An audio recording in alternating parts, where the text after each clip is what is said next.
Let's move over to the NBA for some coaching and GM news. The Philadelphia 76ers, not long after hiring Doc Rivers, got their GM. Rockets GM Daryl Morey, fresh off stepping down from Houston, was aggressively courted by the Sixers. Morey pairs up with Rivers to sort out their superstar duo situation and try to get them back in the East contention. Also in the East, new head coach Steve Nash for the Nets made waves, picking up Mike D'Antoni as his top assistant. Two have a history, but the hiring was a little surprising. So, Jay, who's likely to have more success in this next chapter? I think both have really good chances of having success because they go to teams who already have at least on paper, superstar duos. Philadelphia, we know whether or not they fit to the highest degree of success. That is still that remains to be seen with the duo of Ben Simmons and Joel Embiid, and then of course Brooklyn last season pairing Kyrie Irving and Kevin Durant. We're going to get really our first true look at that this season with the return of KD. But I think the better hire. I think Daryl Morey is the better hire because it makes a little bit more sense to me. Now up front, I think there's going to have to be some discussions of the just the hierarchy and who the actual decision maker is. Morey taking the president of basketball operations role.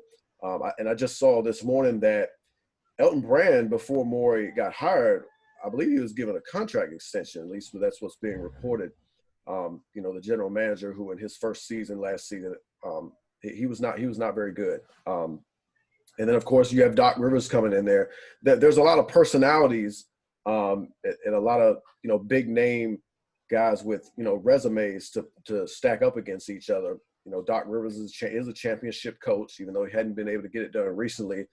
Elton Brand, he carries weight from his time as a player, and Daryl Morey, couldn't get the championship, couldn't get to the NBA Finals, but boy, he threw everything in the kitchen sink at trying to make an appearance with all the different strategies and whether it's small ball with analytics, all these different type of things.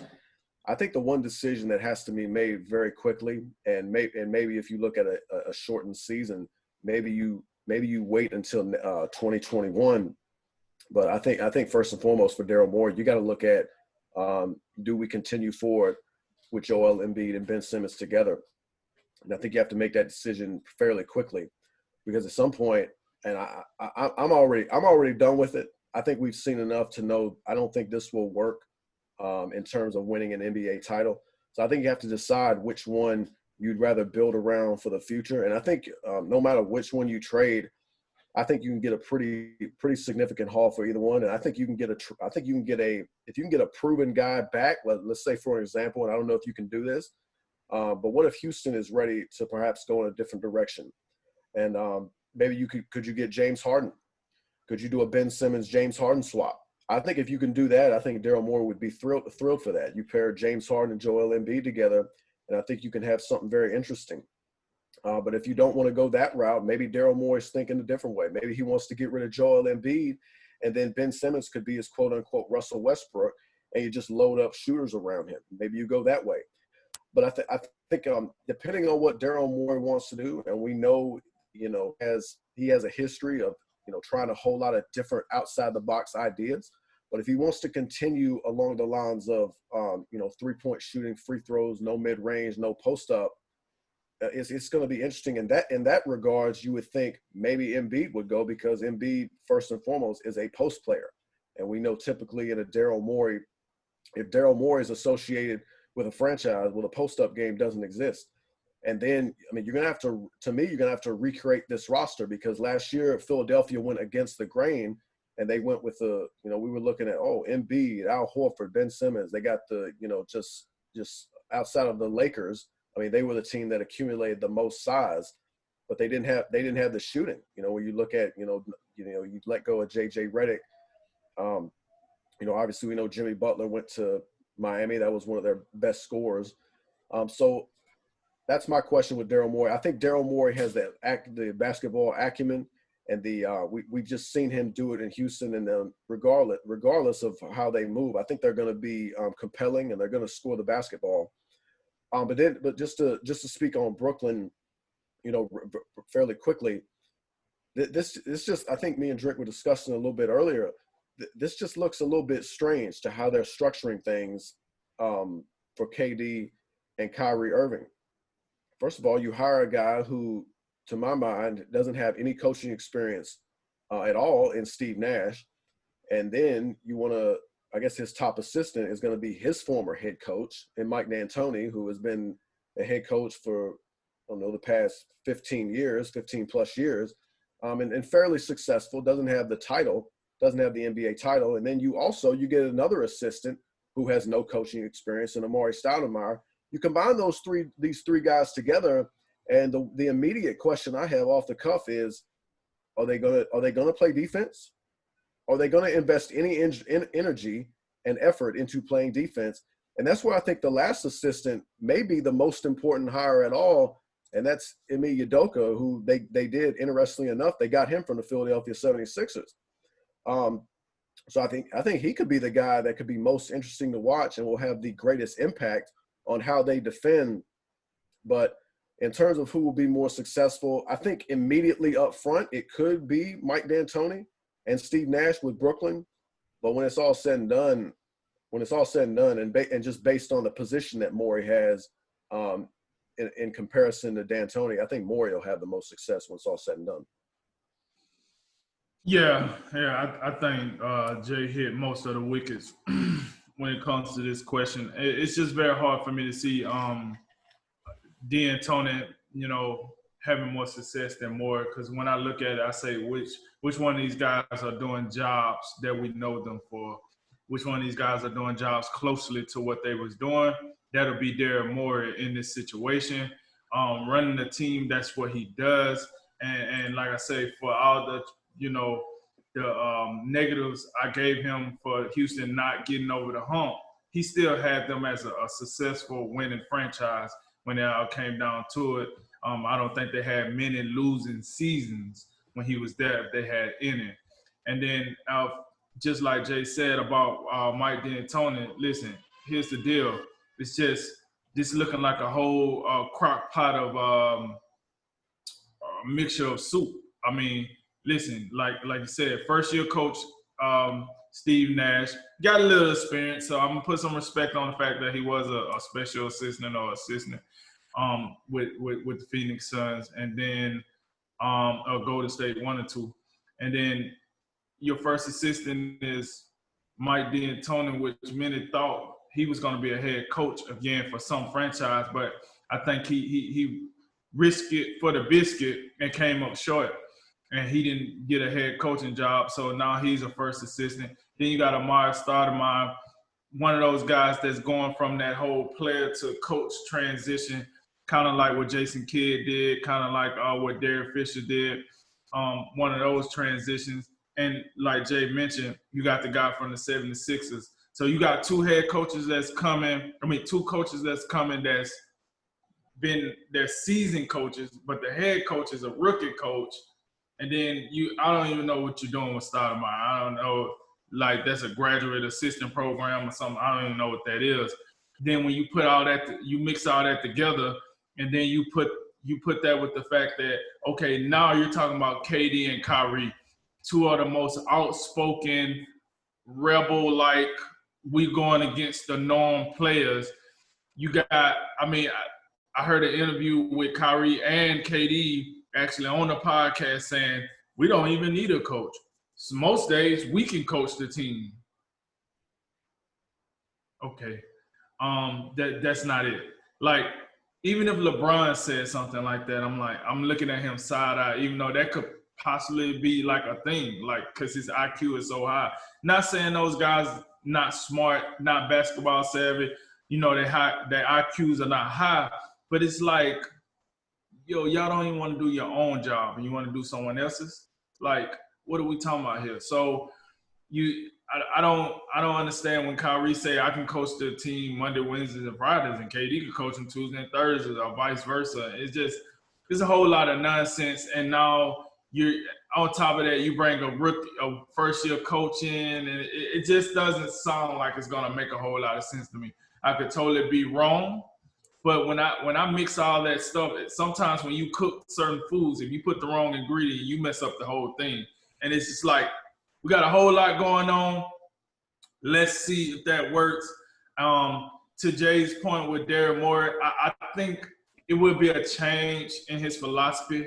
I don't know if that whole philosophy he had at Houston, the analytics, and we're gonna take the big guy out of the game and da da da da. I don't think that's gonna be the same. I think Doc Rivers gonna put his foot down and say, enough's enough. I play defense. We're gonna coach defense. Here's the deal. Now I would not mind, them trading for James Harden. That'll be a lot for the 76ers to take on in terms of the contract. And then who do you give up for all that? Ben Simmons, for sure. He's out the door at that point. But you're going to have to give Houston some guys that matter, probably coming off the bench, some of your young guys that was producing for you last year that came, lesser known guys. Old Shake Milton, guys like that probably you will have to give up because this is James Harden. We talking about one of the best scorers in the game. And what do you give up is what I would like to see with Philadelphia. What kind of package do they come up for? Because this is James Harden, you know what I mean? But if you can make it happen, I'm on board. Like you go and get James Harden. If Houston is listening, you go and get him. That's just point blank period. Give up what you got to give up outside of Embiid, but get him. Because James Harden, if you ask me, he seems to be able to play with a big man. And I don't think it was his fault that Capella got traded. I don't think it was his fault that Dwight Howard had an attitude. But from what I've seen, James Harden can play with a big man. Guy as good as Embiid, I got to think you're going to get some success out of that. So, as far as the question go, I'm with Jay. I'm going to go with Daryl Morey. I think he got more tools in his toolbox to be successful. I just don't understand what D'Antoni's role is, like mentor, confidant. I don't know. I don't know. It's kind of weird that he's going to be a first assistant after being the head coach for so many consecutive years. So, yeah, I'm going to go with Daryl Morey with the success for the next chapter. And I say we'll jump back in right quick on Brooklyn. I think the biggest wild card in all of that is still remains, even with all the the coaching moves and everything. It's still Kevin Durant's health. Kevin Durant comes back and is any similar to the player he once was the last time we saw him. That can be a sort of Band-Aid that covers up all this uncertainty in the coaching staff. Now, if he's not, then that's where some of those potential issues could come to light. It's very true. And I guess I have a little different take on it. I think I like the D'Antoni hire more than you guys do. And the reason is the way I see it is this. I think D'Antoni is getting to that point. He's 69, almost 70. He's been coaching. He's been a head coach since 2004, 2005. I mean, it's been a long time. I mean, he was coaching the Phoenix Suns a while ago. So he might be at the point where he's like, look, I've had a couple runs. I've had this responsibility for so long. Maybe he's ready to change gears a little bit. And maybe he's got a guy in Steve Nash that we know they go back a long way. Maybe he's ready to go ahead and maybe take that mentor role on, maybe, change gears a little bit and kind of get rid of some of the responsibility and see a guy that he coached for so long, kind of take the next step. And I think that if you're Steve Nash, it's a really good hire because we know that he has a tremendous basketball IQ. He knows the game inside and out. But if you're a leader, whether you're a CEO or the president or anything in between, you surround yourself with smart people, right? Surround yourself with people that are smarter than you.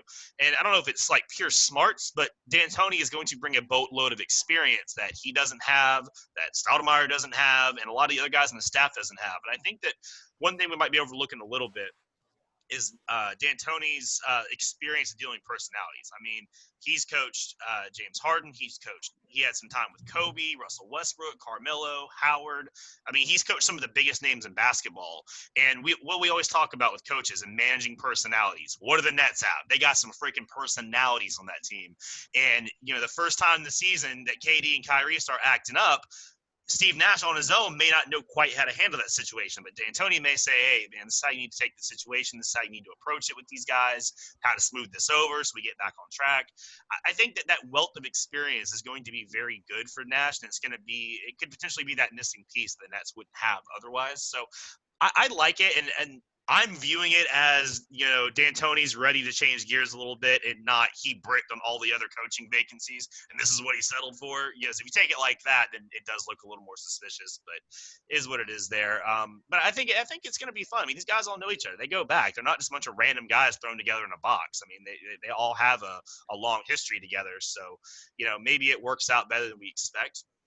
But I think it'll be fun. But I think, again, the Nets, like like Jay's last point real quick there, you mentioned that if KD comes back and he's healthy, which I think KD will. I think that ACL, the injuries he had, or I'm sorry, the Achilles, if there's ever a player that could come back and still be good with his ability to just be giant, tall, and be able to shoot anywhere on the floor, that's going to mean that he doesn't need that explosiveness as much as some other players would need it to get by in his game. And the Nets are pretty good already, and then you add these two in there in the mix. If you can get that working at all, they're going to win a lot of basketball games. I mean, they are.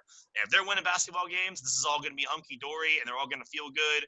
And you can see this rolling along at a nice rate. I think that the chance of the success is fairly high.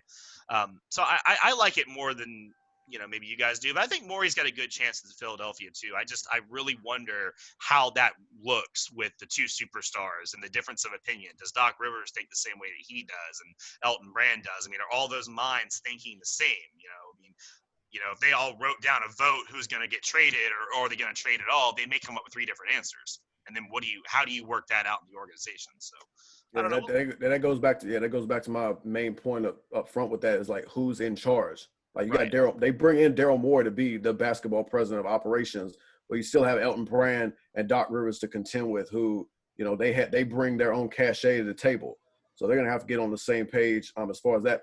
But I do really like the point you made about Mike D'Antoni. If you're I guess if your belief is true that he's ready to in some ways take his foot off the gas, take a different role. He's been a head coach for a long time. It's got to be wearing on him. All those seasons of coming up, just short in a lot of cases. This could probably be the best job he could ask for. You get one of your former players where you had some really successful seasons, and that guy was he won back-to-back MVPs off of you. He's the head coach, but you got to believe Mike D'Antoni's going to have his ear, and it's not going to be one of those cases where Steve Nash, he's going to show some deference to Mike D'Antoni just out of probably natural respect. But at the same time, Steve Nash has the head coaching title, and if things go wrong, he's going to be the one getting all the smoke from the press, not Mike D'Antoni. Yeah, you could make that same argument. You're talking about who's the leader in the room. I mean, is that going to be the same problem in Brooklyn? Again, is it going to be is Steve Nash really the guy to listen to, or is it like, yeah, we all know Mike's going to run the show? How does that work? So this is, I think both moves are going to be really interesting going into the season.